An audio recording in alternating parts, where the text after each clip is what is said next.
Marwadi university మంచి భవిష్యత్తు కోసం తెలుగు విద్యార్థులు ఇష్టపడే యూనివర్సిటీ. కాల్ 9059052378 9059052379.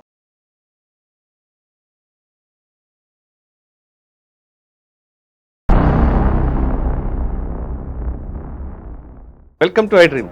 నా చావుకు కారణం అతనే. ఈ సెక్షన్ ఎలా మనం చూడొచ్చు, ఇది మిస్యూజ్ అవుతుందేమని ఒక అభిప్రాయం వస్తుంది. ఇది 306 అనేది దాదాపు కొన్ని వందల జడ్జిమెంట్లలో సుప్రీంకోర్టు, హైకోర్టు గతంలో 306 కేసెస్ కొట్టేయడం జరిగింది. స్కూల్లో, కాలేజీలో స్టూడెంట్స్ లెసన్ వింటూ బయటకు వెళ్ళి సూసైడ్ చేసుకుంటారు. అవును, దానికి లెక్చరర్కి ఏం సంబంధం ఉంటుంది? అంటే యాక్చువల్గా ఉండదండి, కానీ అక్కడ 306 వస్తుంది. Mindless provisions. పోలీసు వాళ్ళు చాలా ఫ్రీక్వెంట్గా ఒక వ్యక్తి స్ట్రెస్ తట్టుకోలేకపోతే దానికి ఇంకొకరు బాధ్యతలు ఎలా అవుతారు?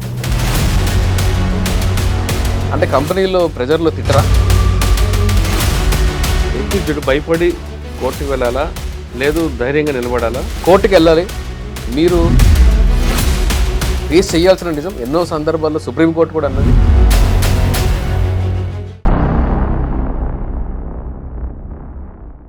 Welcome to I dream. నా చావుకు కారణం అతనే. అతని వేధింపుల వల్లే మా కుటుంబం మొత్తం ఆత్మహత్య చేసుకుంటుందంటూ కొంతమంది ఆత్మహత్య చేసుకుంటారు, లేదా కొంతమంది భయపెడుతుంటారు. భయపెట్టిన వాళ్ళకి వేరే సెక్షన్, కానీ ఒకవేళ ఆత్మహత్య చేసుకుంటే వాళ్ళ మీద గతంలో ఐపీసీ 306 కింద సెక్షన్ పెట్టి వాళ్ళని అరెస్ట్ చేసేవారు. అంటే ఎవరి మీద కోపం ఉన్నా ఈ విధంగా చనిపోతూ లెటర్ పెడితే 306 వస్తుందా, లేదు నిజంగానే వాటి సెక్షన్లు పెట్టినప్పుడు కారణం ఉంటేనే పెడతారా అనే విషయం అంతా మాట్లాడడానికి హైకోర్టు అడ్వకేట్ శ్రీకాంత్ చింతల్ గారు ఉన్నారు. ఆయనకి చాలా క్లారిటీ తీసుకున్నాం. సార్ నమస్తే. నమస్తే మురళి గారు. సార్, నా మీద ఎవరికో కోపం ఉంది, నన్ను ఏదో రకంగా ఇబ్బంది పెట్టాలి, నా చావు కారణం పలానా వ్యక్తి అని ఒక లెటర్ రాసి ఆయన అప్స్కాండ్గా అయిపోయాడు అనుకో, ఆ కుటుంబం అంతా మా ఇంటి ముందు కూర్చుంటుంది, పోలీసులు నన్ను తీసుకెళ్ళి కూర్చోపెడతారు. అది ఒక పర్సెప్షన్. ఇంకో నిజంగానే ఆయన సూసైడ్ చేసుకున్నాడు అనుకోండి, పోలీసులు నాకు సంబంధం లేకపోయినా నన్ను తీసుకెళ్తారు. గతంలో ఐపీసీలో 306 పెట్టి నన్ను పంపిస్తారు. అసలు ఆ చనిపోయిన వ్యక్తి నాకు ఉన్న రిలేషన్ కూడా చూడరు, అసలు ఎక్కడ ఎస్టాబ్లిష్ చేద్దామని కూడా ఉండదు. నిజంగా ఎస్టాబ్లిష్మెంట్ సెక్షన్స్ కూడా ఉంటాయి. ఇప్పుడు నేను డబ్బులు ఇచ్చాను, నేను వేధించాను అనుకోండి, ఆయన చేసుకున్నాడంటే ఒక రీజన్ ఉంది, కానీ నేను డబ్బులు ఇచ్చి అడగడం తప్పు అన్నది కరెక్ట్ కాదు. ఈ సెక్షన్ ఎలా మనం చూడొచ్చు, ఇది మిస్యూజ్ అవుతుందేమని ఒక అభిప్రాయం వస్తుంది. ఇది 306 అనేది మోస్ట్ అబ్యూజ్డ్ ప్రావిజన్ అండి ఐపీసీలో. 498 అబ్యూజ్ అవుతుంది అనేది సుప్రీంకోర్టు అన్నది కాబట్టి ఓకే, కానీ 306 అనేది abuse of the process of law అని దాదాపు కొన్ని వందల జడ్జిమెంట్లలో సుప్రీంకోర్ట్స్, హైకోర్ట్స్ గతంలో 306 కేసెస్ని కొట్టేయడం జరిగింది. ఇప్పుడు మీకు చాలా పాపులర్ కేసు హిందుస్థాన్ యూనిలీవర్ కంపెనీలో ఒక ఉత్తరప్రదేశ్ కేసు ఇది. అందులో సేల్స్ మెన్ ఉండేవాడు. ఈ సేల్స్ మెన్ మీద సేల్స్ చేయట్లేదు అని చెప్పి చాలా ప్రెషర్ పెరుగుతుంది అనమాట. కట్ షార్ట్గా చెప్తున్నారు, చాలా ప్రెషర్ పెరుగుతుంది. వీళ్ళకు మీటింగ్ ఉంటుంది, టీమ్ మీటింగ్ ఉంటుంది. ఈ టీమ్ మీటింగ్లో ఈ మేనేజర్లు, ఆ కంపెనీకి సంబంధించిన వాళ్ళు ఏం చేస్తారంటే, నువ్వు సేల్స్ చేయట్లేదు, నీకు టార్గెట్స్ మీట్ అవ్వట్లేదు అని చెప్పి చాలా ఎక్కువ ప్రెషర్ చేస్తారు. లేకుంటే నేను జాబ్లో నుంచి తీసేస్తాము, నువ్వు పర్ఫార్మెన్స్ లేదు నీదే అనగానే ఇతను సూసైడ్ చేసుకుంటాడు. సూసైడ్ చేసుకుంటే 306 కింద వాళ్ళ మీద కేసులు కట్టారు యూపీలో. సో అలహాబాద్ హైకోర్టుకు న్యాచురల్గా యూనిలివర్ వాళ్ళు, కంపెనీ వాళ్ళు కేసు వేశారు. కేసు వేసి క్వాష్ చేయండి, దీన్ని మేము ఎలా బాధ్యులం అవుతాము, వ్యక్తి ప్రెజర్ తీసుకోలేక చచ్చిపోతే నేను ఎట్లా బాధ్యుడిని అవుతానని చెప్పి కేసు వేశారు. అలహాబాద్ హైకోర్టు ఏమందంటే, సర్ప్రైజింగ్లీ లేదు మీరు ప్రెజర్ వల్లనే కదా అతను చనిపోయింది, 306 లేదని ఎలా అంటారు అని చెప్పి అసలు 306 ఎలా వస్తుందో కూడా జడ్జిమెంట్ రాశారు. రాస్తే ఇంకా అల్టిమేట్లీ సుప్రీంకోర్టు దాకా వెళ్ళింది మ్యాటర్. సుప్రీంకోర్టు ఏమన్నదంటే, ఒక వ్యక్తి ప్రెజర్ తట్టుకోలేక అతను చనిపోతే దాని కంపెనీ ఎట్లా బాధ్యత వహించాలా? 306 ఇంగ్రీడియంట్ ఏంటి, అసలు అబేట్మెంట్ ఇంగ్రీడియంట్ ఏంటి? 107లో అబేట్మెంట్ డెఫినేషన్ ఉంటుంది. అసలు ఈ అబేట్మెంట్ ఏంటి, అబేట్మెంట్ ఎలా జరగాలి, ఎప్పుడు ఏ పరిస్థితుల్లో దాన్ని అబేట్మెంట్ అనాలి అని చెప్పి సుప్రీంకోర్టు దాన్ని ఆ ఎఫ్ఐఆర్ని క్వాష్ చేస్తూ, అలహాబాద్ హైకోర్టుకి మాత్రం తెలియదు అని చెప్పి కూడా అలహాబాద్ హైకోర్టు మీద కూడా సుప్రీంకోర్టు చాలా సీరియస్ కామెంట్స్ చేస్తుంది. అయితే ఏంటంటే, మీకు మన ఏపీ కేసు కూడా ఆయన ఎద్దనపూడి మధుసూదన్ రావు గారు కేసు అనుకుంటారు, was sub inspector, circle inspector subject to correction. ఆయన కూతురు కూడా చనిపోతుంది. ఇద్దరు, అల్లుడు కూతురు ఇద్దరు కూడా యూఎస్లో ఉంటారు. ఫ్రీక్వెంట్గా ఇండియాకి వచ్చిపోతూ ఉంటారు. వచ్చినప్పుడు మళ్ళీ ఈయన ఇంట్లోనే ఉంటారు. ఈయన ఇన్స్పెక్టర్ అనమాట. అయితే ఆవిడ డిప్రెషన్లో ఉంటుంది, వెయిట్ తగ్గిపోద్ది, ఓ 20 కిలోల వెయిట్ తగ్గిపోద్ది ఆవిడ. ఇవన్నీ జరుగుతాయి. వన్ డే వాళ్ళు ఇక్కడికి ఇండియాకి వచ్చినప్పుడు ఈ యద్దనపూడి గారి ఇంట్లో ఉన్నప్పుడే ఆ అమ్మాయి చనిపోద్ది. చనిపోయిన తర్వాత క్రిమేషన్ చేసి తర్వాత నెక్స్ట్ డేనో రెండో రోజు ఎఫ్ఐఆర్ అవుతుంది. హైకోర్టు క్వాష్ చేయలేదు దీన్ని. మళ్ళీ ఇది కూడా సుప్రీంకోర్టుకి వెళ్ళింది. అయితే సుప్రీంకోర్టు ఏమన్నది అంటే అసలు ఎఫ్ఐఆర్లో నువ్వు ఎస్ఐ అయ్యండి ఇమ్మీడియట్గా చెప్పాలి ఇంత పెద్ద క్రైము అని చెప్పేసి అదొక డిలే. పైగా 306 ఇంగ్రీడియంట్ ఏంటి అంటే అతను ఏమన్నా ఈవిడ చనిపోవాలి అనే పరిస్థితులు క్రియేట్ చేశాడా, లేదంటే ఆవిడ చనిపోవాలి అనే ఇంటెన్షన్తో ఎలాంటి సిచ్యువేషన్స్ అన్న క్రియేట్ చేశాడా అనేది ఇంపార్టెంట్ అక్కడ అని చెప్పి అది కూడా క్వాష్ చేయడం జరిగింది. బోల్డ్ కేసులు ఉన్నాయి. నిన్న కూడా సుప్రీంకోర్టు ఉజ్జల్ బుయాన్ గారు ఒక మంచి జడ్జిమెంట్ ఇచ్చారు. అది మన గుజరాత్ మ్యాటర్. అది అందులో కూడా ఏంటంటే ఈ కాంప్రమైజ్ అయిన సెక్షువల్ వీడియోస్ చూపించి బ్లాక్మెయిల్ చేస్తారనమాట. ఇది నేను బయట పెడతాను, హౌస్ మేడ్కి ఓనర్కి మధ్యలో జరుగుతుంది. అయితే ఈ న్యూడ్ ఫోటోలు చూపించేసి బ్లాక్మెయిల్ చేస్తూ ఉంటే ఈ పలానా వ్యక్తి వల్ల ప్రెజర్ వల్ల నేను చచ్చిపోతున్నానని చెప్పేసి సూసైడ్ నోటు కూడా రాసి నోట్లో పలానా వ్యక్తి వల్ల నేను చచ్చిపోతున్నాను, వీళ్ళందరూ కూడా నన్ను బెదిరించారు, బ్లాక్మెయిల్ చేశారు అని చెప్పేసి రాసి చచ్చిపోయిన తర్వాత కూడా సుప్రీంకోర్టు సైడ్ అసలు నథింగ్ డూయింగ్, ఇందులో అసలు 306 ఇంగ్రీడియంట్ ఏం లేదు అని చెప్పి ఆ కేసును కూడా నిన్న కొట్టేయడం జరిగింది. అందులో మంచి అబ్జర్వేషన్ సుప్రీంకోర్టు నేను ఉజ్జల్ బుయాన్ గారు ఆథర్ చేశారు ఆ జడ్జిమెంట్ని. ఆ జడ్జిమెంట్లో కూడా ఆయన ఏమంటారంటే ఒక పని సాధారణంగా ఇప్పుడు ఫర్ ఎగ్జాంపుల్ మన ఇద్దరి మధ్యలో మీరు సాధారణ పరిస్థితుల్లో చెయ్యకూడని పనిని మీరు చేసే విధంగా నేను కానీ ఏదన్నా చర్యలు తీసుకొని ఉంటే అంటే మిమ్మల్ని అబైట్ చేయాలి, మీరు ఆ పని చేసే విధంగా నేను మీ సర్కమ్స్టాన్సెస్ని క్రియేట్ చేయాలి, లేదంటే చెయ్యి అని చెప్పాలి. ఇది చేయకపోతే ఇంకేదో నేను లాస్ చేస్తాను, నేను చంపేస్తాను, లేదా నీ ఫ్యామిలీని చంపేస్తాను, ఇలాంటి ఇంగ్రీడియంట్స్ ఉండాలి. అంటే మీకు ఈ పని చెయ్యడం తప్ప అంటే చచ్చిపోవడం కావచ్చు, లేదా ఇంకొకరిని చంపడం కావచ్చు, లేదా ఇంకోటి ఏదైనా అబైట్మెంట్ అంటే ఎనీథింగ్. సో ఆ పని చెయ్యడం తప్ప మీకు అసలు వేరే ఏ ఆప్షను లేదు అనే పరిస్థితిని నేను క్రియేట్ చేయాలి. అప్పుడు మాత్రమే అబైట్మెంట్ అవుతుంది. ఎందుకంటే అబైట్మెంట్కి 2 లిమ్స్ ఉంటాయి అబైట్మెంట్ డెఫినేషన్లో. ఒకటి వచ్చేసి మీరు సూసైడ్ చేసుకునే విధంగా నేను పరిస్థితి క్రియేట్ చేయాలి, లేదా సూసైడ్ చేసుకోవాలి నువ్వు అని చెప్పి నేను టర్మ్స్ డిక్టేట్ చేయాలి. సో నాకు ఆ చనిపోయిన వ్యక్తికి మధ్యలో క్లోజ్ ప్రాక్సిమిటీ ఉండాలి. ఆ రోజు పరిస్థితులలో ఇతనికి వేరే ఏ రికోర్స్ లేదు అనేది ఉండాలి. ఇప్పుడు ఫర్ ఎగ్జాంపుల్ మీరు ఇందాక చెప్తూ అన్నారు డబ్బులు ఇవ్వకపోతే నేను చచ్చిపోతాను అని చెప్పేసి నేను సూసైడ్ నోట్ రాసి చచ్చిపోతాను. ఏమీ కాదు. ఎందుకు అంటే డబ్బులు ఇవ్వలేదు ఒక వ్యక్తి. ఇప్పుడు అర్నబ్ గోస్వామి కేసు ఉంది ఫర్ ఎగ్జాంపుల్. అర్నబ్ గోస్వామి దాదాపు 30-35 రోజులు జైల్లో ఉన్నాడు. అవును. ఎందుకున్నాడు ఆ కేసులో? ఒక వ్యక్తి నాకు అర్నబ్ గోస్వామి 30 లక్షలు ఎంత ఇవ్వాలి, ఇతను ఇవ్వట్లేదు, నేను రిపీట్ చేసినా ఇవ్వట్లేదు, నాకు ఆర్థిక ఇబ్బందులు ఉన్నాయి, ఇతను నాకు ఇవ్వాలి, నేను ఎన్నిసార్లు అడిగినా కానీ అతను ఏం చేసుకోవడం చేసుకోపో అంటున్నాడు. కాబట్టి సూసైడ్ నోట్ కూడా రాశాడు అతను. ఐ థింక్ నాకు memory is correct. Suicide note కూడా రాసి అతను పలానా అర్నబ్ గోస్వామి వల్లనే నేను చచ్చిపోతున్నానని చెప్పాడు. ఈ అర్నబ్ గోస్వామి అరెస్ట్ అయిన తర్వాత అప్పుడు కూడా కోర్టు ఇంటర్వ్యూలో ఏమన్నది అంటే రికోర్స్ ఏంటి, నేను డబ్బులు ఇవ్వట్లేదు, ఒక వ్యక్తి ఎవరికో డబ్బులు ఇవ్వట్లేదు, ఏం చేయాలి? సివిల్ సూట్ వేసుకోవచ్చు, పోలీస్ కంప్లైంట్ ఇవ్వచ్చు, ఏదైనా హెరాస్మెంట్ ఏదైనా ఉందంటే పోలీస్ కంప్లైంట్ ఇవ్వచ్చు. డబ్బులు ఇవ్వాలి అని అంటే వెళ్ళి సివిల్ సూటో లేకపోతే ఇంకా చెక్ బౌన్స్ కేసులో ఇంక దగ్గర ఉన్న ప్రూఫ్లు ఉంటే అవి వేసుకొని కోర్టుకు వెళ్ళాలి, లీగల్ రికోర్స్ తీసుకోవాలి. అంతే తప్ప అంటే మీకు ఒక ఆల్టర్నేటివ్ ఉంది.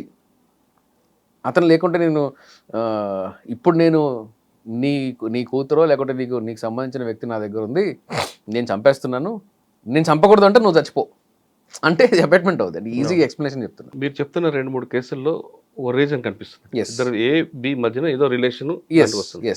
కానీ స్కూల్లో కాలేజీలో స్టూడెంట్స్ లెసన్ వింటూ బయటకు వెళ్ళి సూసైడ్ చేసుకుంటాడు. అవును. దానికి లెక్చరర్కి ఏం సంబంధం ఉంటుందండి? అంటే యాక్చువల్గా ఉండదండి. కానీ అక్కడ 306 వస్తుంది కదా. 306 అబ్సల్యూట్ మైండ్లెస్ ప్రావిజన్స్ ఇవన్నీ. మైండ్లెస్గా కంప్లైంట్ వాళ్ళు ఇచ్చారు. మైండ్లెస్గా పోలీసు వాళ్ళు చాలా ఫ్రీక్వెంట్గా కనీసం బేసిక్ మైండ్ కూడా అప్లై చేయని ప్రావిజన్ ఇది 306 అనేది. ఇప్పుడు చచ్చిపోయాను లెక్చరర్ స్టూడెంట్కి ఏం చెప్తాడు? చదువుకోవాలని చెప్తారు, అంతకు మించి లేదు. ఆ స్ట్రెస్ నుండి ఆయన వెళ్ళి సూసైడ్ చేసుకుంటే మీరు స్ట్రెస్ lecturer తట్టుకోలేకపోతే రాదు కదా కాలేజ్ ఒక వ్యక్తి స్ట్రెస్ తట్టుకోలేకపోతే దానికి ఇంకొకరు బాధ్యులు ఎలా అవుతారు? అవును. అదే మీకు నేను చెప్పిన అలహాబాద్ హైకోర్టు మ్యాటర్లో కూడా ఉత్తరప్రదేశ్ హిందుస్థాన్ యూనిలివర్ కేసులో కూడా ఇదే జరిగింది. సుప్రీంకోర్టు ఏమన్నదంటే అవును ఒక టీమ్ మీటింగ్లో తిట్టారు, నువ్వు పర్ఫామ్ చేయట్లేదు అన్నారు, నీకు ఉద్యోగం తీసేస్తాను అని అన్నారు. అంటే కంపెనీలో ప్రెజర్లో తిట్టరా? కేవలం తిట్టడము, లేదంటే నిన్ను అంటే హ్యూమిలేట్ చేయడము, లేకపోతే అంటే నలుగురు మధ్యలో హ్యూమిలేట్ చేయడము, లేకపోతే నీకు ఉద్యోగం తీసేస్తాను అనడము, నీకు పలానా బెనిఫిట్ తీసేస్తాను అనడము, ఇవన్నీ సూసైడ్ ఎలా అవుతాయి?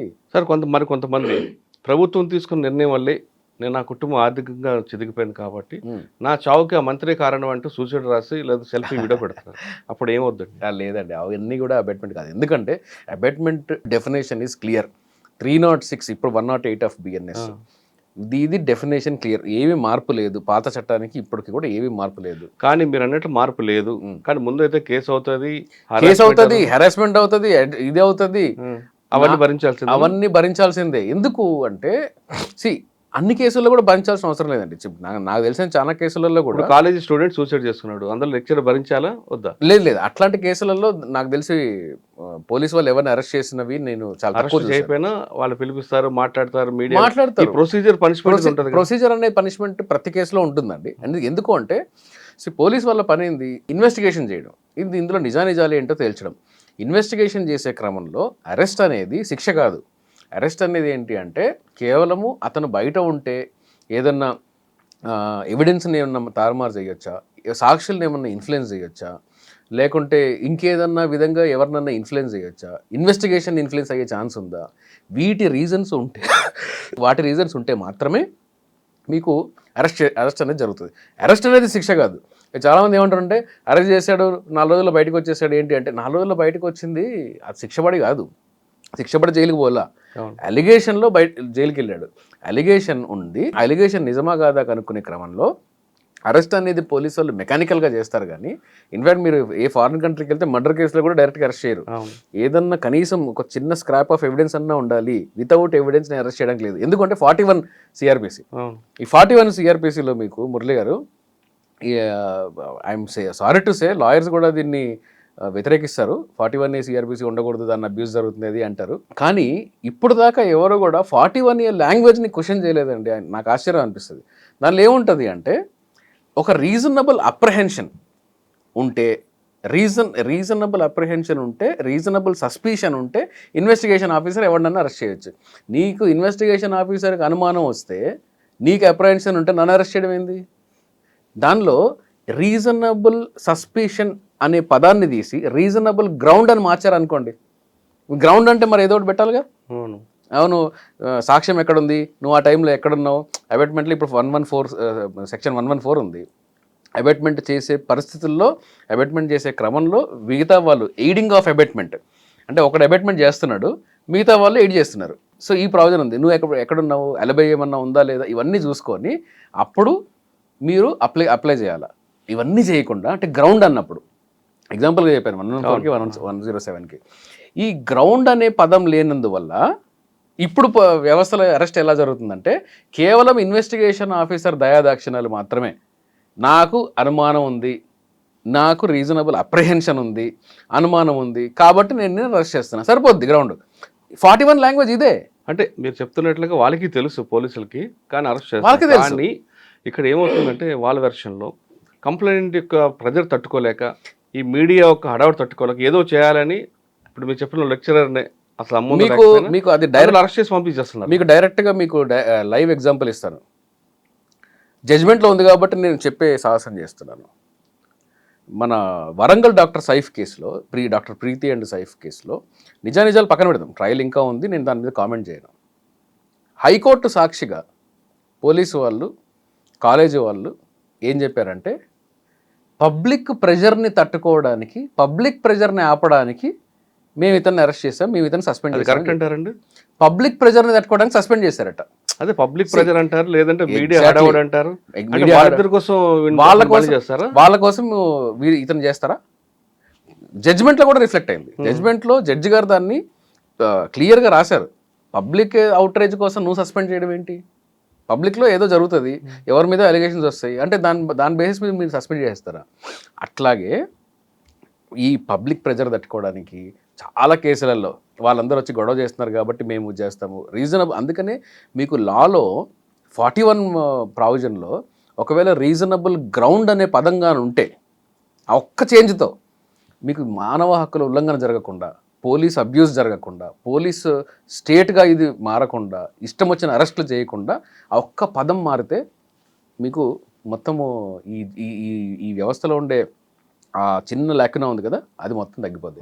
306 అనేది మురళి గారు అక్రాస్ ద కాంటెక్స్ట్ ఒక రెమెడీ మీకు ఉందండి. మీకు చాలామంది ఇప్పుడు ఈ ఫైనాన్షియల్ ఇష్యూస్లో పర్టికులర్గా ఈ మొబైల్ యాప్లో లోన్స్ తీసుకొని వాళ్ళ హెరాస్మెంట్తో చచ్చిపోతున్నాం అని చెప్పి రాసి పెట్టడము, క్రెడిట్ కార్డుల దీంతో రాసి పెట్టడము, వీటన్నిటికీ కూడా మీ దగ్గర రికోర్స్ ఉంది, మీరు సివిల్ కోర్టుకి వెళ్ళొచ్చు, సివిల్ కోర్టులో సూట్ వేసి పలానా వ్యక్తి నన్ను ఇబ్బంది పెడుతున్నాడు డబ్బులు ఇవ్వమని చెప్పి, కాబట్టి నేను ఈ పలానా వ్యక్తి నన్ను కేవలం లీగల్గా మాత్రమే నా దగ్గర వసూలు చేసుకోవాలి తప్ప ఇలా ఇల్లీగల్గా రావడానికి వీల్లేదు అని చెప్పి మీరు కోర్టుకి వెళ్ళొచ్చు. లేదా మీకు డబ్బులు రావాలంటే పలానా వ్యక్తి ఇవ్వట్లేదు నాకు అవసరం ఉంది, కోర్టుకి వెళ్ళండి, పోలీస్ స్టేషన్కి వెళ్ళండి, మీ దగ్గర ఆల్టర్నేటివ్ రెమెడీ ఉంది కదా. రెమెడీ ఉన్నప్పుడు చచ్చిపోవడం, లేనప్పుడు చనిపోవడం కూడా కరెక్ట్ కాదు కదా. ఆల్టర్నేటివ్ రెమెడీ ఉంది. లేనప్పుడు అంటే అబేట్మెంట్ అక్కడే కదా వస్తుంది. లేనప్పుడు అంటే నేను మీకు పరిస్థితిని క్రియేట్ చేయాలి. నువ్వు చచ్చిపో, నువ్వు చచ్చిపోకపోతే నేను పలానా పని చేస్తాను, ఆ పలానా పని చేశానంటే నీకే నష్టం, కాబట్టి నీకు ఆప్షన్ లేదు. లేదు ఇంకొక యాంగిల్లో ఏంటి అంటే నేను పరిస్థితులు క్రియేట్ చేస్తాను. ఈ పరిస్థితులు ఎలా క్రియేట్ చేయాలి? అక్యూజ్డ్ పర్సన్ పరిస్థితులు క్రియేట్ చేస్తాడు. ఎలా క్రియేట్ చేస్తాడంటే ఇదిగో నువ్వు పలానా స్టెప్ వేసావు అనుకో ఇది జరుగుద్ది, పలానా స్టెప్ వేస్తే ఇది జరుగుద్ది, కాబట్టి నువ్వు ఏమీ చేయడానికి లేదు అన్నప్పుడు ఈ వ్యక్తి ఆ కారణాల వల్ల, ఇతను క్రియేట్ చేసిన కారణాల వల్ల ఆ వ్యక్తి చచ్చిపోతే దానికి మన అంతటితో సరిపోదు. ఆ కారణాలన్నీ చనిపోయే టైంకి, చనిపోయే రోజుకి, చనిపోయిన సిచ్యువేషన్కి క్లోజ్ ప్రాక్సిమిటీ ఉండాలి. ఎప్పుడో జరిగింది నేను ఇప్పుడు చేశాను అంటే కుదరదు సార్. ఇప్పుడు కొన్ని కంపెనీలో మీరు అన్నట్లు వర్క్ లోడ్ ఉంటుంది మేనేజ్మెంట్కి, ఆ మేనేజర్ కింద వాళ్ళకి వర్క్ లోడ్ పెడతాడు, ప్రెజర్ ఇస్తాడు, టార్గెట్ అంటాడు. మేనేజర్ టార్గెట్ వల్ల నేను సూసైడ్ చేసుకుంటున్నాను ఒకరు, లేదా మేనేజర్ టార్గెట్ వల్లే ఇంకొక రకం కొంతమంది అమ్మాయిలు అయితే నన్ను పిలిచాడు అని 354 పెట్టాడు. ఈ రెండు అప్లికబుల్ అవుతాయా? కరెక్ట్ అంటారా? అంటే చనిపోక ముందు అయితే అండి చాలా మంచి ప్రావిజన్స్ ఉన్నాయి. Sexual harassment at work place act ఉంది. కరెక్టే, దాంట్లో ఏమి లేకుండా గ్రౌండ్స్ లేకుండా అదొక ఎలిగేషన్ పెట్టి వదిలేస్తారు. ఎలిగేషన్ పెట్టే ఇప్పుడు ఎలా అయిపోయిందంటే అండి సొసైటీలో కూడా, అంటే జనరల్గా ఎవరన్నా ఒక విమెన్ ఒక మేల్ పర్సన్ మీద కానీ ఎలిగేషన్ పెట్టింది అంటే బై డిఫాల్ట్గా ఏమైపోతుంది అంటే ఇది నిజమేమో అని చెప్పేసి అందరూ నమ్మడము. ఈ పబ్లిక్ షేమింగ్కి గురయ్యి మీకు చాలా కేసెస్లో నాకు పర్సనల్ నాలెడ్జ్ ఉన్న కేసులు ఉన్నాయి. కొన్ని సూసైడ్ అటెంప్ట్ చేసిన అబ్బాయిలు ఉన్నారు. ఎందుకు అంటే పలానా అమ్మాయి నన్ను బ్లాక్మెయిల్ చేస్తుంది, పలానా అమ్మాయి నన్ను ఇలా చేస్తుంది, నాకు భయం వేస్తుంది కాబట్టి చేస్తున్నాను. రీసెంట్గా ఒక ఐ థింక్ రాయదుర్గం పోలీస్ స్టేషన్లో ఎక్కడో ఇట్లాంటి ఒక మ్యాటర్ ఒకటి వచ్చింది, నా దృష్టికి వచ్చింది అది. కాబట్టి సొసైటీ కూడా ఎక్కడ ఉందంటే అమ్మాయి చెప్పింది నిజమేమో అనే ఒక నార్మల్ అప్రహెన్షన్ ఒకటి సమాజంలో ఉంది. అందుకనే వీటన్నిటికీ కూడా సొల్యూషన్ ఏంటి అంటే ఏదన్నా ఎలిగేషన్ ఉన్నప్పుడు ఆ 41 లాంగ్వేజ్లో రీజనబుల్ సస్పిషన్ని తీసి రీజనబుల్ గ్రౌండ్ అని పెడితే లా మీద కూడా అందరికీ గౌరవం అనేది ఏర్పడుతుంది. కామన్ మ్యాన్ కూడా గౌరవం ఏర్పడుతుంది. ఏంటి కేసు పెట్టావా, సరే చూసుకో, నీ దగ్గర ప్రూఫ్ ఉందా, ప్రూఫ్ ఉంటే నేను ఇన్వెస్టిగేషన్ కోఆపరేట్ చేస్తాను, నీ దగ్గర ప్రూఫ్ లేదా గమ్మున నోరు మూసుకుని వెళ్ళు, ఇంత ధైర్యం వస్తుంది ఆ ఒక్క పదం మారితే. కొన్ని కంపెనీల్లో మీరు చెప్పిందాక నేను అడిగినట్లుగా మరి రిపీట్ చేస్తున్నా, సరిగ్గా పని చేయట్లేదు, వానికి నువ్వు ఇలా కాదు అలా కాదు అని చెప్పినందుకు ఆయన అవమానంగా ఫీల్ అయ్యి ఆత్మహత్య చేసుకుంటాడు. వెంటనే ఆయన మీద 306, ఇప్పుడు 107, 108. అటువంటి ఎక్యూజ్డ్ భయపడి కోర్టుకు వెళ్ళాలా, లేదు ధైర్యంగా నిలబడాలా? కోర్టుకు వెళ్ళాలి. మీరు సాఫ్ట్వేర్ ఉద్యోగం అయినా కానీ కొన్ని సాఫ్ట్వేర్ ఉద్యోగాల్లో కూడా సాఫ్ట్వేర్ ఎంప్లాయీస్ కూడా లేబర్ కోర్టుకు వెళ్ళొచ్చు. లేబర్ డెఫినేషన్లో చెప్తుంది విక్టిమ్ సైడ్, అక్యూజ్డ్ పార్ట్ చెప్తున్నా. అక్యూజ్డ్ పార్ట్ అతని మీద కేసులు వాడి మీద ఎలిగేషన్ వేస్తారండి. చనిపోయారు అనుకోండి, ఎలిగేషన్ వేస్తే ఖచ్చితంగా అది ట్రయల్ దాకా వెళ్ళాల్సిన అవసరం లేదు. ఎందుకంటే I'm very sorry to say ఇది ఫేస్ చేయాల్సిన నిజం. ఎన్నో సందర్భాల్లో సుప్రీంకోర్టు కూడా అన్నది, డిస్ట్రిక్ట్ జ్యుడిషియరీలో అండ్ కొంతవరకు కొన్ని హైకోర్ట్స్లో అక్కడక్కడ, మెయిన్లీ డిస్ట్రిక్ట్ జ్యుడిషియరీలో ఈ 306 కేసులు వీటి మీద ప్రాపర్ ట్రయల్ చేసిన తర్వాత కూడా డిఫెన్స్ వాళ్ళు బేసిక్ ఇంగ్రీడియంట్స్ కూడా లేకుండా వీళ్ళు నమ్ముతున్నారు కాబట్టి కన్విక్షన్లు ఇస్తున్నారు. సార్ ఇప్పుడు బోర్డు కేసులు ఉన్నాయి ఇట్లా. ఓకే, సూసైడ్ అటెంప్ట్ చేసుకుంటానని భయపెట్టు సెల్ఫీ వీడియో తీసి లెటర్ పెట్టి ఆయన అబ్స్కాండ్కి అయిపోయాడు, తర్వాత దొరికాడు అనుకోండి. అటెంప్ట్ చేసుకున్నందుకు గతంలో ఒక 108 సెక్షన్ ఉంటుంది ఐపీసీలో అనమాట. ఆత్మహత్య చేసుకోవడం కూడా నేరం కాబట్టి ఆత్మహత్య ఓన్లీ ఆత్మహత్య అతను చేసుకోవడం యత్నం కూడా నేరమే ఉండేది. ఇప్పుడు మార్చినట్టున్నారు. ఎందుకంటే సుప్రీంకోర్టు అప్పుడు శిక్షలు వేయట్లేదు, అతనే విక్టిమ్ కదా, విక్టిమ్ వాడి మీద కొంచెం కన్సిడర్ చేయాలి ఉంటుంది. ఇప్పుడు ఆ విధంగా చేసి భయపెట్టారు అనుకోండి, వాళ్ళ మీద మనం ఉల్టా కంప్లైంట్ ఇవ్వచ్చు, డెఫినెట్లీ ఇవ్వచ్చు. ఎందుకంటే ఒక వ్యక్తిని నేను చచ్చిపోతానని చెప్పేసి బెదిరించడం కూడా ఇట్ ఈస్ అఫెన్స్. అతన్ని బ్లాక్మెయిల్ చేయడమే కదా. ఏ ఉద్దేశంతో చేస్తున్నారు? ఇప్పుడు ఫర్ ఎగ్జాంపుల్ ఏదైనా డబ్బుల్లో లాగడానికో లేకుంటే అతని దగ్గర ఇంకేదైనా పని చేయించడానికో అదే అబేట్మెంట్ అసలు. ఈ వ్యక్తి మీద బ్లాక్మెయిల్ చేస్తే రిటర్న్ గా నేను చచ్చిపోతాను నువ్వు ఈ పలానా పని చేయాలి అంటే ఇది అబేట్మెంట్. ఇప్పుడు ఒక కేసులో భువనగిరితో ఒక కేసు ఉంది. ఆ కేసులో ఇద్దరు కుటుంబ సభ్యులే భూ వివాదాలు, ఇద్దరి మధ్యన విభేదాలు వచ్చాయి.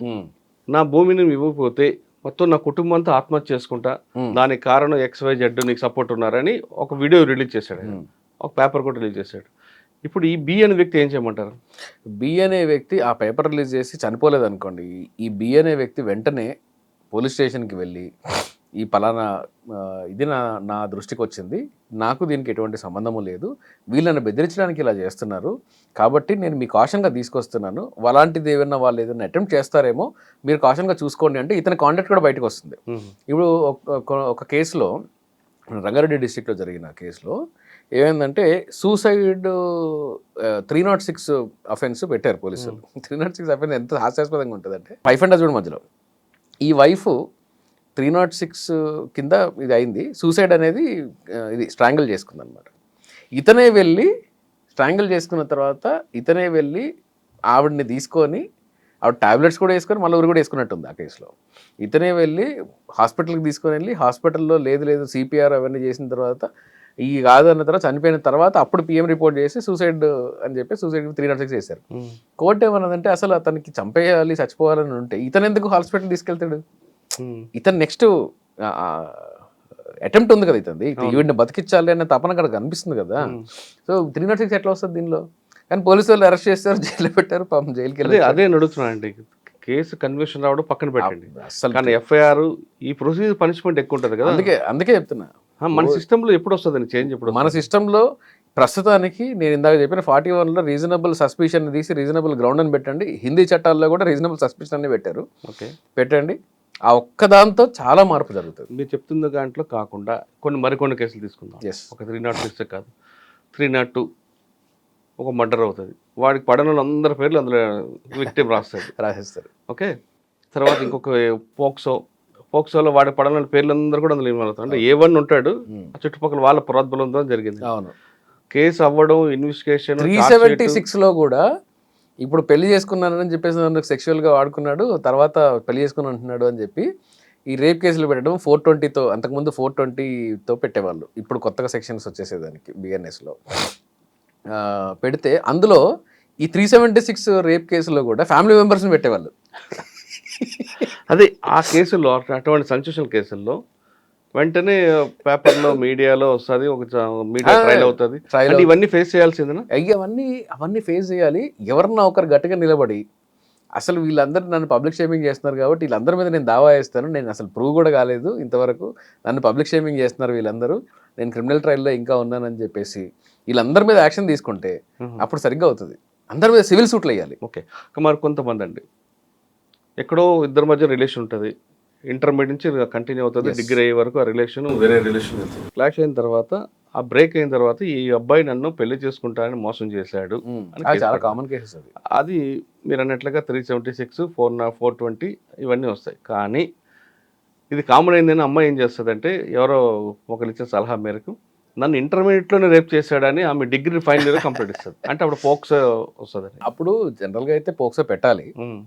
అంటే అటువంటి కేసులు ఎలా ఫైట్ చేయాలి? మరి తన టెస్టిమనీ ఉంది కాబట్టి పెట్టాలి, కానీ ట్రయల్లో పెద్దగా నిలబడకపోవచ్చు. ట్రయల్ నిలబడకపోవచ్చు, కానీ ముందైతే ముందు హెరాస్మెంట్ ఉంటుందండి. ఎందుకంటే ముందు హెరాస్మెంట్ ఎందుకు ఉంటుందంటే, మీరు ఇంతలో అడుగుతున్నారు కాబట్టి చెప్తున్నాను, పోలీసు వాళ్ళు మైండ్ అప్లై చేయకపోవడం వల్ల ఉంటుంది అంతే. దీనికి ఇంతకన్నా పెద్ద ఆన్సర్ లేదు నా దగ్గర. అంటే వాళ్ళు మైండ్ అప్లై చేసినా మీరు అన్నట్లుగా ఇందాక ఒక స్టేట్మెంట్ జడ్జిమెంట్ చెప్తున్నారు, పబ్లిక్ ప్రెజరు, మీడియా ట్రయల్ తట్టుకోలేక అయినా కానీ అంటే ఇప్పుడు ఒక ఆఫీసర్ నిలబడాలండి. ఎందుకు మీరు ఆఫీసర్గా ఉండేది? చాలామంది మంచి సిన్సియర్ ఆఫీసర్స్ ఉంటారు. వాళ్ళు పోలీస్ స్టేషన్కి వెళ్ళిన తర్వాత వాళ్ళంతా చూసి లేదు ఇది ఫ్రాడ్ కేసు, ఇది అసలు కొంచెం కూడా ఎవిడెన్స్ లేదు, మీరు ఎవిడెన్స్ ఏమైనా తీసుకురండి అప్పుడు నేను చూస్తాను అంటారు. చాలా జెన్యున్ కేసెస్లో చేస్తారు. ఉన్నారు అటువంటి ఆఫీసర్లు ఉన్నారు. కొంతమంది భయస్సులు ఎందుకు తలనొప్పి అని తలనొప్పి ఎందుకని ఏదో ప్రెజర్కో దేనికో పెట్టి ఫాల్స్ కేసులు రోజు మీడియాలో వస్తుంది, నేషనల్ మీడియాకి వస్తుంది అన్నీ అనగానే వాళ్ళు ఇప్పుడు సోషల్ మీడియా ఒకటి వచ్చింది. అందుకని దానికి ఆన్సర్ ఇదేనండి. లాలో ఉండే లాంగ్వేజ్లో మారిస్తే తప్ప, లాంగ్వేజ్ మార్చిన వెంటనే ప్రొసీజర్ వస్తుంది దానికి. ఇందాక నేను చెప్పిన రీజనబుల్ గ్రౌండ్ అనే పదం మారితే దానికి ఒక ప్రొసీజర్ వస్తుంది కదా. వాట్ ఈస్ గ్రౌండ్ అని, అరెస్ట్కి ముందు గ్రౌండ్ ఉండాలి అని ఆ ప్రొసీజర్ ఒకటి వస్తుంది కదా. ఈ ప్రొసీజర్ అనేది పబ్లిక్ని ప్రొటెక్ట్ చేస్తుంది. అదే రూల్ ఆఫ్ లా. అవును, మీకు ఇష్టం వచ్చింది చేసుకోవడానికి లేదు. రాజ్యాంగ స్ఫూర్తికి కొన్ని కాలేజీలు, అమ్మాయిలు పనిచేసే కాలేజీలో కానీ లేదా అమ్మాయిలు ఎక్కువ ఉన్న సాఫ్ట్వేర్ కంపెనీలో ఏదో రెండు వస్తాయి, ఇష్యూస్ వస్తాయి. ఒకటి ఈ అమ్మాయి బాగా చదవాలని ప్రెజర్ ఇవ్వచ్చు, లేదు సరిగ్గా పని చేయట్లేదని మేనేజర్ ప్రెజర్ ఇవ్వచ్చు. వాళ్ళిద్దరూ ఇంకా ఆయన మీద 354కి రెడీగా అవుతారు. అప్పుడు ఆ కంప్లైంట్ ఎలాగా ఉంటారు, ఆ ఎక్యూజ్డ్ పార్టీ ఏ విధంగా తనకు తను ప్రొటెక్ట్ చేసుకోవాలి. 354 ఇంగ్రీడియంట్స్ ఆర్ డిఫరెంట్. 354లో ఏముంటుందంటే ఒక కాంటాక్ట్ ఎస్టాబ్లిష్ చేసి ఉమెన్ క్లియర్గా చెప్పాలి. అంటే నన్ను స్టాక్ చేస్తున్నాడు అంటే కుదరదు. 354Dలో పర్టికులర్గా నన్ను స్టాకింగ్ చేస్తున్నాడు, నా వెంటబడుతున్నాడు, నన్ను సెక్షువల్గా ఫేవర్ చేయమంటున్నాడు అలా అంటే కుదరదు. అతను ఎక్స్ప్రెస్ చేసిన నాడు మీరు నాకు ఇది ఇష్టం లేదు అని కన్వే చేసి ఉండాలి. అంటే మీరు డినై చేసి ఉండాలి. మీరు డినై చేయకుండా సైలెంట్గా ఉన్నారనుకోండి, అతను అడుగుతూ ఉంటాడు, మీరు డినై చేయరు. సడన్ వన్ డే వచ్చి లేదు ఇతను నన్ను ఇలా హెరాస్ చేస్తున్నాడు అని అంటారు. ప్రైమా ఫేస్ ఏదో కేసు కనిపిస్తుంది కానీ అది ఫైనల్ జడ్జ్మెంట్లో నిలబడదు. ఫైనల్ వరకు మీరు వెళ్ళట్లేదు, మీరు వెళ్ళిపోతున్నారు కానీ ముందు ప్రొసీజర్ చెప్తున్నారు. ప్రొసీజర్ దానికి నా దగ్గర ఆన్సర్ లేదు మురళి. నేను చాలా ఓపెన్గా చెప్తున్నాను, దానికి నా దగ్గర ఆన్సర్ లేదు. నా దగ్గర ఆన్సర్ ఎందుకు లేదు అంటే మార్చిన హిందీ చట్టాల్లో కూడా అదే భాషను తీసుకున్నారు. కనీసం అరెస్ట్ చేసే ముందున్న ప్రొసీజర్ని కూడా మార్చలేదు. గ్రౌండ్స్ లేకుండా అరెస్ట్ చేయడం అనేది ఇండియన్ లాలో ఉండే ఒక లాకునా. ఈ లాకునా వల్ల ఇన్నోసెంట్స్ సఫర్ అవుతారు. ఈ లాకునా వల్ల పోలీసు వాళ్ళు అబ్యూజ్ ఆఫ్ ద ప్రాసెస్ చేస్తారు. ఇది మారేంత వరకు నేను మీకు డెఫినెట్ ఆన్సర్ ఇవ్వలేను. రైట్. ఇంకొక క్వశ్చన్ అండి, అమ్మాయిలు మీరు చెప్తున్న ఒక కంపెనీలో, ఏదో కంపెనీలో అండి, మీరు అన్నట్లుగా ఫస్ట్ ఆఫర్ ఇచ్చినప్పుడు డినై చేయడం అని కాకుండా 1 fine day వాళ్ళిద్దరి మధ్యన ఘర్షణ అవుతుంది. ఆ అమ్మాయి కంప్లైంట్ ఏం రాస్తుందంటే టచ్ చేశాడనో అడిగాడనో ఆఫర్ ఏం కనకుండా నన్ను రోజు అదొకలా చూస్తున్నాడు, ఈ రోజు ఇంకొక రకంగా చూశాడు అని వస్తుంది. చూడడం వేరు, పట్టుకోవడం వేరు, రెండు ఉంటాయి ఇక్కడ. మరి 354Dలో ఇది వస్తుంది అంటారా? డీలో స్టాకింగ్ మాత్రమే, వెంటపడాలి. తనకి చూపులతో వెంట పడుతున్నాడు, నన్ను అదొక రకంగా. That is your apprehension. దానికి సెక్షువల్ హెరాస్మెంట్ అట్ వర్క్ ప్లేస్లోకి వెళ్ళండి, ఐపీసీలో కాదు. సెక్షువల్ హెరాస్మెంట్ అట్ వర్క్ ప్లేస్లో వెళ్ళి మీరు మీ ఆర్గనైజేషన్లో కంప్లైంట్ ఇవ్వండి. కంప్లైంట్ ఇచ్చి ఇలా జరుగుతుంది, నాకు డిస్కంఫర్ట్ కలుగుతుంది, అతని బిహేవియర్ ఇలాగే ఉంది నా పట్ల, అతని చూపులు నన్ను ఇబ్బంది పెడుతున్నాయి అని చెప్పాడు. దాని మీద ఏదైనా ఎంక్వైరీ చేసి అతనికి ఏదో వార్నింగ్ ఏదో ఇస్తారు. కానీ చూపులు పెడుతున్నాయంటే దానికి స్టేరింగ్ అనేది తప్పు. మీకు చాలా ఫారిన్ కంట్రీస్లో కూడా స్టేరింగ్ ఈజ్ కొంచెం సీరియస్ అఫెన్స్ లా తీసుకుంటారు. కానీ మన దగ్గర ఈ స్టేరింగ్ అంటే నేను ఎందుకు చూస్తున్నాను, నాకు చూసే అధికారం లేదా, నేను నిన్ను వేరే దృష్టితో చూడడము ఎలా ప్రూవ్ చేస్తారు ఇంటెన్షన్ని. కాబట్టి sexual harassment at work place అనేది ఒక మంచి చట్టం.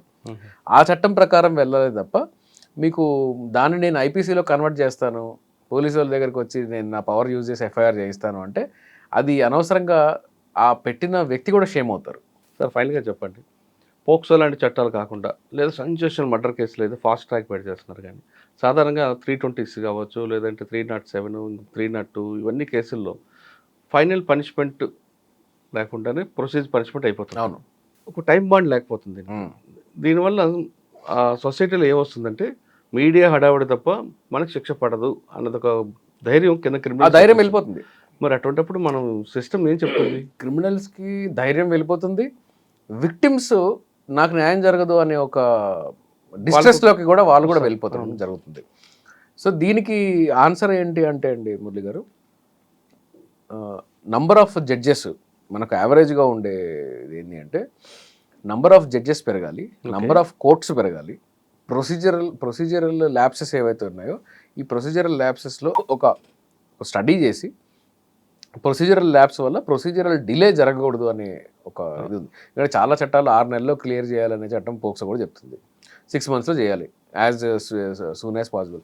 మీరు అక్కడ దాకా ఎందుకు? జువెనైల్ జస్టిస్ యాక్ట్ అనేది ఎంత ఇది అంటే 18 years కన్నా కింద ఉండే వాళ్ళు child in conflict with law అంటారు. మీడియాలో చాలామంది బాల నేరస్తులు అని రాస్తుంటారు, చాలా తప్పది. నేరస్తులు అనకూడదు, బాల కారాగృహం అని రాస్తుంటారు. చూసాను నేను చాలాసార్లు మీడియాలో. ఒకసారి ఆ ప్రెస్ క్లబ్లో మీటింగ్ పెట్టినప్పుడు కూడా ఒకసారి చెప్పాను నేను, బాల నేరస్తులు అనకండి, బాల నేరస్తులు అనకూడదు వాళ్ళని, child in conflict with law అనేది వాళ్ళకుండే టర్మ్ చిల్డ్రన్కి. సో వీళ్ళ కేసెస్ చైల్డ్ కాబట్టి చాలా తొందరగా చేసి వాళ్ళని హోమ్ పంపించడము, అబ్జర్వేషన్ హోమ్లో పెట్టడము ఏదో చేస్తారు. ఇది కూడా 4 ఏళ్ళు 5 ఏళ్ళు 6 ఏళ్ళ నుంచి పెండింగ్ ఉన్న కేసులు మన హైదరాబాద్లోనే ఉన్నాయి జోనైల్ జస్టిస్లో. ఎందుకు జోనైల్ యాక్ట్ ఎందుకు? వాళ్ళు మేజర్ కూడా అయిపోయి ఎనర్గా ఉన్నప్పుడు చేసిన తప్పు మేజర్ అయిపోయి పెళ్ళి అయిపోయి పిల్లలు కూడా కన్న తర్వాత ఇంకా ట్రయల్ నడుస్తారు. ఇప్పుడు క్రిమినల్ కేసు గురించి మనం మాట్లాడడం. సివిల్ కేసు తీసుకుంటే కంప్లైంట్ చనిపోతాడు, వాదించిన అడ్వకేట్ చనిపోతాడు, జడ్జిస్ మారిపోతారు, ఎప్పుడో జడ్జిమెంట్ వస్తుంది.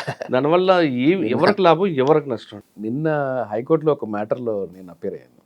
అందులో కోర్ట్ ఫైల్లో కూడా, అంటే ఎంత పాత కేసు అంటే అది, కోర్ట్ ఫైల్లో కూడా పిటిషనర్స్ ఎవరో లేరు, రెస్పాండెంట్ ఎవరు లేరు, కేవలం అడ్వకేట్ల పేర్లు కనిపిస్తున్నాయి. అడ్వకేట్ల పేర్లు కనిపిస్తున్నాయి కాబట్టి మా సీనియర్ గారి పేరు వచ్చిందనమాట. ఆయన విజయవాడలో ఉన్నారు. ఆయన నాకు చెప్పారు, ఏదో నా పేరుతో ఏదో వచ్చిందంట చెప్పారు, అదేంటో ఒకసారి చూడండి అంటే కోర్టుకు వెళ్తే దాంట్లో ఎవరి పేర్లు లేవు, పార్టీలు ఎవరు కనుక్కోనట్టు కూడా నాకు తెలియదు. సో అదేదో నిన్న క్లోజ్ చేయడం జరిగింది ఆ కేసు. చాలా ఓల్డ్ కేసు అది. అంటే మీరు అన్నట్టు కోర్టుల సంఖ్య పెరగాలి, జడ్జీలు పెరగాలి, ఇన్ఫ్రాస్ట్రక్చర్ పెరగాలి అని మీరు అంటున్నారు. కానీ ఇవన్నీ పెంచాలంటే గవర్నమెంట్ ఫండ్ ఇవ్వాలి. గవర్నమెంట్ జ్యుడిషియరీ మీద కొంచెం ఫండ్ అంటే ఎక్స్పెండ్ చేయడానికి ఇష్టపడదు. అంటే జ్యుడిషియరీ మొత్తం వాళ్ళ కంట్రోల్లోకి వెళ్ళిపోతే అప్పుడు ఫండింగ్ అన్ని పెడతారు, వాళ్ళకి కావాల్సిన జడ్జిమెంట్ పెట్టుకొని చేస్తారు. కానీ అది జరగదు కదా. అదే జరగకూడదు. సాధారణంగా కన్విక్షన్ రేట్ పెరిగింది అనుకుంటే ఆ కంట్రీ మీద ఎక్కువ మంది క్యాపిటల్స్ వస్తారు కదండి. సార్ కన్విక్షన్ రేటు పెరగడం అనేది ఒక మంచి ఇండికేషన్. కానీ కన్విక్షన్ రేటు ఎక్కువ ఉండే కంట్రీస్ని మన కంట్రీస్ని కంపేర్ చేసి చూస్తే అక్కడ అరెస్ట్ చేయడానికి కూడా గ్రౌండ్స్ కావాలి. అక్కడ ప్రొసీజర్గా అంటే ఎవిడెన్స్గా ఏది తీసుకుంటున్నారు, అసలు ప్రైమా ఫెసై కేసు ఉందా లేదా అనేది వాళ్ళ విధానం ఎలా ఉంది, మన క్రిమినల్ విధానం మన క్రిమినల్ చట్టాలు ఎలా ఉన్నాయని ఒక కంపారిజన్ చేసి చూస్తే అక్కడ మనకు తెలుస్తుంది. ఎందుకంటే మన దగ్గర abuse of the process of law అంటాం, అంటే క్వాష్ జ్యూరిస్డిక్షన్ అంటారు కదా, ఏదో క్వాష్. ఈ క్వాష్ ఏంటి అంటే నేను చేయలేదు, నేను అప్పుడు ఎక్కడో ఉన్నాను, అక్కడ అలబై ఉంది, ఇవన్నీ ట్రయల్ మ్యాటర్స్. అవన్నీ క్వాష్ చేసే ప్రైమరీ గ్రౌండ్ ఏంటి అంటే ఈ ఎఫ్ఐఆర్ చేయడం వల్ల లేదా పలానా ఛార్జ్ షీట్ ఫైల్ చేయడం వల్ల లా ఎక్కడన్నా అబ్యూజ్కి గురైందా, అబ్యూజ్ ఆఫ్ ద ప్రాసెస్ ఉందా అనేది మాత్రమే చూడాలి. This is the primary ground. So abuse of the process of law అనేది ఇండియాలో యాక్విటల్ రేట్ ఉంది కదా, ఇదంతా abuse of the process of లానే. కన్విక్షన్ రేట్ ఏదైతే ఉంది కదా, అంటే జస్ట్ నంబర్గా చెప్తున్నాను. సో ఆ కన్విక్షన్ రేట్ ఏదైతే ఉందో ఇవి ఈ కన్విక్షన్ రేట్ కన్నా నాకు తెలిసి ఒక 4-5% కన్నా ఎక్కువ క్రిమినల్స్ తప్పించుకున్నవి అంతకన్నా ఎక్కువ ఉండకపోవచ్చు. ఎందుకు అంటే మెయిన్ ఫౌండేషన్లోనే తప్పులున్నాయి. ఫౌండేషన్ ఇన్వెస్టిగేషన్లో కేసు నమోదు చేయడము, అరెస్ట్ చేయడము, ఆ ఇన్వెస్టిగేషన్ చేయడం, టేబుల్ ఇన్వెస్టిగేషన్ చేయడం అనేది ఇండియాలో ఉన్న సర్వసాధారణమైన ఒక రుగ్మత పోలీస్ వ్యవస్థలో. టేబుల్ మీద రాష్ట్రాలు తీసుకుంటే కంప్లైంట్ తెలుగులో ఇస్తాడు, ఎఫ్ఐఆర్ అది మనం మొన్న మాట్లాడుకున్నా. టేబుల్ ఇన్వెస్టిగేషన్ అండి, టేబుల్ ఇన్వెస్టిగేషన్ అనేది ఒక ఫ్యాషన్ పోలీసు వాళ్ళకి. అందువల్ల కేసులు చాలా ఎక్కువ పోతాయి. అంటే పోలీస్ వెర్షన్లో తీసుకుంటే వాళ్ళకున్న వర్క్ లోడ్ ఎక్కువ ఉందండి. ఆబ్వియస్ గా ఉంటుంది, వర్క్ లోడ్ ఎక్కువ ఉంటుంది. పోలీస్ ఇన్వెస్టిగేషన్ డిపార్ట్మెంట్ సెపరేట్ గా ఉంటే మీరు అన్నట్లుగా వాళ్ళు ఎక్స్క్లూజివ్ గా దాని మీద ఉంటారు. వ్యవస్థ క్రియేట్ చేయాలి. అది మనకి ఇన్వెస్టిగేషన్ అదే ఆఫీసర్ చేస్తాడు, బందోబస్తు అదే చూస్తాడు. మరి ఆయనకి ఎక్కడ ఈలోగా ట్రాన్స్ఫర్ అవుతాడు. ఆ ట్రాన్స్ఫర్ అవ్వడం కన్నా ముందు పై ఆఫీసర్ ఫోన్ చేసి ఏం చేస్తున్నావు అంటే, సార్ మర్డర్ జరిగింది సార్, వెపన్ ఎక్కడ ఉందంట, రికవరీకి వెళ్తున్నాను అంటే ఫస్ట్ అది పక్కన పెట్టేసి మన ఎమ్మెల్యే గారు వచ్చారంట అక్కడ చూడండి, దాన్ని చూడండి అంటాడు. ఈయన ఏం చేస్తాడు, ఓకే సార్ అని ఫోన్ పెట్టేసి మర్డర్ వెపన్ అక్కడ వదిలేసి ఈయన ఇక్కడే పోతాడు. అట్లాంటి వ్యవస్థలో మనం బతుకుతున్నాం. కాబట్టి వ్యవస్థలో రీస్ట్రెయింట్స్ రాకుండా, అంటే మార్పులు జరగకుండా మీకు కన్విక్షన్ రేటు పెరగదు, క్రిమినల్స్ తప్పించుకుంటూ ఉంటారు. ఎక్కడైనా సూసైడ్ చేసుకొని నా చావు కారణం పలానా వ్యక్తి అని సూసైడ్ చేసుకున్నా లేదా లెటర్ రాసినా ఏం భయపడాల్సిన అవసరం లేదంటున్నారు శ్రీకాంత్ గారు. అటువంటి వ్యక్తి చనిపోయినా లేదు ఒకవేళ బెదిరించినా ముందే మీరు పోలీసులు వెళ్ళి ఆ సెక్షన్ పెట్టచ్చా లేదా అనే మీద కంప్లైంట్ ఇస్తే కొంతవరకు జడ్జిమెంట్ జరిగే అవకాశం ఉందని చెప్తున్నారు. కానీ ప్రొసీజర్ పనిష్మెంట్ ఉంటుంది, కానీ ఫైనల్గా వచ్చేసరికి మీరు నిర్దోషిగానే బయటకు వస్తారంటూ శ్రీకాంత్ గారు చెప్తున్నారు. అంతేకాకుండా కంపెనీలో ఎవరైనా అమ్మాయిలు కూడా నన్ను పలానా వ్యక్తి నన్ను ఏదో చేయబోయేటందుకు కంప్లైంట్ ఇస్తే మీరు టెన్షన్ పడకుండా పోలీసులు నిజాలు చెప్పండి, పోలీసులు దాన్ని దర్యాప్తు చేస్తారని చెప్తున్నారు. ఇది శ్రీకాంత్ గారితో ఎక్స్క్లూజివ్ ఇంటర్వ్యూ. వచ్చే వారం మరో సబ్జెక్ట్లో మళ్ళీ కలుద్దాం. అంతవరకు నమస్తే, థ్యాంక్ యూ అండి. Thank you.